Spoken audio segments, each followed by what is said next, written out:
Primeiramente, se você está gostando dos vídeos do canal, lembre-se de se inscrever para assim poder receber a atualização automática de novos vídeos que forem lançados. O assunto da aula de hoje é reatâncias indutiva e capacitiva. Esse assunto, na verdade, é a união de um monte de informação que já havíamos tratado antes. Já tratamos sobre representação de grandezas senoidais como números complexos, especificamente tratamos da representação utilizando o conceito de fasor.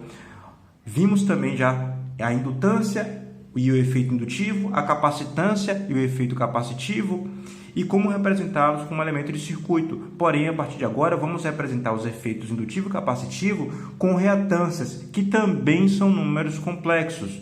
Ou seja, como eu disse antes, números complexos é algo importantíssimo nos estudos de circuito em corrente alternada senoidal.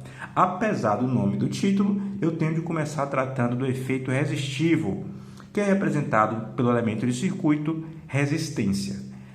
Veja que eu já faço a representação do circuito agora utilizando fasores, ou seja, a gente deve ter em mente que isso aqui é uma tensão senoidal e é uma corrente senoidal aqui indicada pelo fasor corrente.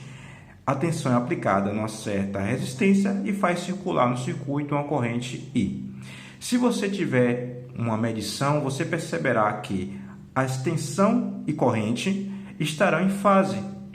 Ou seja, fazendo a representação do que a gente chama de diagrama fasorial, ainda que bem simples, isso aqui é um diagrama fasorial, no qual a gente não representa os planos, ou melhor, o plano complexo, e representa apenas os fasores. Aqui eu coloquei em vermelho um traço na horizontal, apenas para que tenhamos uma referência. Ou seja, quando eu digo que tensão e corrente estão em fase, significa dizer que elas estão com o mesmo ângulo. θU é igual a θI. Chamei de φ o ângulo de atraso da corrente em relação à tensão, ou seja, φ é θU menos θI, que nesse caso específico da resistência é igual a zero. Aqui eu tenho o conceito de resistência com base na própria lei de Ohm. Resistência é igual a tensão dividido pela corrente. Então, eu sei que resistência é igual a tensão, que é o eficaz com o ângulo θU, dividido pela corrente, que é I eficaz com o ângulo θI. Então, vai ser igual a O eficaz sobre I eficaz com um ângulo de 0 grau. Afinal de contas, θU é igual a θI, e a gente sabe que na divisão é feita a subtração do ângulo do numerador menos o ângulo do denominador. Portanto, a resistência é igual a O eficaz sobre I eficaz. Aqui a gente deve ficar atento a uma característica. A resistência é um número real. Vamos tratar da reatância indutiva agora. Eu tenho aqui uma tensão e uma corrente, e aqui eu tenho um efeito indutivo representado pela indutância. Aqui a gente deve observar o seguinte: se a gente tiver uma medição na tensão e na corrente, a gente verificaria que a tensão e a corrente estão defasadas em 90 graus. É diferente do efeito resistivo, no qual a tensão e a corrente estão em fase. Sendo que, no caso do efeito indutivo, a corrente está atrasada em 90 graus em relação à tensão. Então, eu tenho uma tensão com o ângulo θU e uma corrente que está atrasada em 90 graus em relação à tensão. Aqui eu tenho o quadradozinho com ponto indicando que isso aqui é um ângulo reto, ou seja, um ângulo de 90 graus. Ou seja, φ, que é o ângulo de atraso da corrente em relação à tensão, ou seja, θU menos θI é igual a 90 graus, esse ângulo aqui. Aqui eu tenho a reatância indutiva, que a gente chama de XL. Note que o J aparece aqui porque a reatância indutiva é um número complexo. Então, ela tem um módulo XL, porém, reatância indutiva pode ser chamada de J, pode ser representada pelo JXL. A reatância indutiva, assim como no caso na resistência, é a divisão do fasor tensão pelo fasor corrente. E a gente pode identificar, a gente não quer fazer as contas aqui nesse curso, que é um curso bem básico, que ela vai ser igual a J ômega L. Esse J que surge, ele evidencia que a corrente é atrasada em relação à tensão. É só você dar uma pensada. U é igual a JXL vezes I. Você pode verificar daqui dessa equação da própria definição de reatância indutiva. Vamos supor que a corrente seja real. Aqui o real e aqui o eixo imaginário. Quando você multiplica um valor por J, ele vem para cá, para o eixo imaginário, a 90 graus. Se você tivesse a corrente mais ou menos aqui, quando você multiplica por J, ela vem para cá, a 90 graus. Ou seja, o J está aqui para fazer a tensão estar adiantada a 190 graus em relação à corrente. Significa dizer que, a partir de agora, a gente não precisa mais representar o efeito indutivo apenas por L, quando estivermos tratando especificamente de circuito senoidal, circuito cujas as fontes de alimentação são senoidais. A gente pode tratar como sendo ômega L ou L ômega, né? Aqui é necessário frisar uma coisa.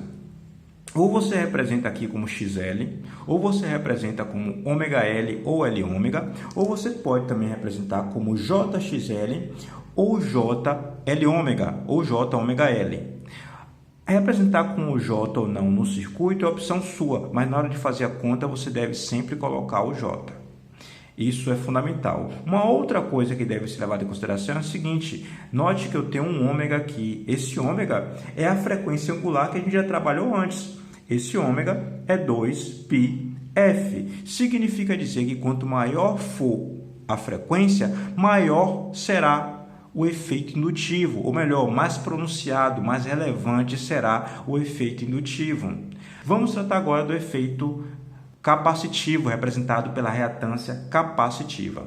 A reatância capacitiva representa o efeito capacitivo em circuitos cujas alimentações, cujas excitações, que é outra forma de falar, são senoidais. Aqui eu tenho um diagrama fasorial desse pequeno circuito. Note que, diferentemente do efeito indutivo, o efeito capacitivo faz o contrário com a defasagem da tensão em relação à corrente. Note que no efeito capacitivo, a corrente está adiantada a 90 graus em relação à tensão. Então, essa é a diferença básica do efeito indutivo e capacitivo, ou uma das diferenças básicas, mais relevantes. O ângulo φ, que é o ângulo θu menos θi, nesse caso não é mais 90 graus, é menos 90 graus, já que agora a corrente está na frente da tensão. O efeito capacitivo é representado pelo XC. XC é reatância capacitiva. Note que agora eu tenho, além do J, eu tenho um sinal negativo. O sinal negativo é exatamente para deixar bem claro que a tensão está atrasada em relação à corrente. Assim como no caso anterior, a definição de reatância capacitiva é o fasor tensão sobre o fasor corrente. E nesse caso aqui será igual a 1 sobre J ômega C. Se você fizer a multiplicação do J em cima e embaixo, você encontrará o menos J sobre ômega C, que é outra forma de representar. É necessário frisar uma característica. Quanto maior a frequência, menor a reatância capacitiva, ou seja, ocorre o efeito inverso do que acontecia antes na reatância indutiva. Uma coisa que eu esqueci de falar é que tanto a resistência quanto a reatância indutiva, quanto a reatância capacitiva, elas têm a mesma unidade, e a unidade é o Ω, que a gente continua representando com o ômega maiúsculo. Portanto, todas as três grandezas têm a mesma unidade. Isso é um indício forte do que vai acontecer no futuro breve, que é a nossa próxima aula. A gente vai poder fazer associação de elementos que até agora a gente não conseguia fazer. Agora a gente vai poder associar resistências e reatâncias, simplificando o circuito. Mas vamos tratar ainda do básico. Vamos aqui a um exemplo bem simples. É solicitado que se converta as indutância e capacitância para reatâncias para uma frequência de 60 Hz. É necessário frisar que, se ele não desse a frequência de 60 Hz, eu não conseguiria fazer a conversão de indutância e capacitância para reatância. Afinal de contas, o efeito reativo, capacitivo e indutivo dependem da frequência para saber quem é mais intenso ou quem é menos intenso. Vamos lá. A resistência não se altera, porém a capacitância é dada aqui em 1 mF. C é igual a 1 milifarad. A frequência angular é 2πf, que é igual a 2π vezes 60, que é igual a 377 radiano por segundo. A reatância capacitiva é dada por, ou o módulo da capacitância, da reatância capacitiva, desculpe, é dado por 1 sobre ômega C.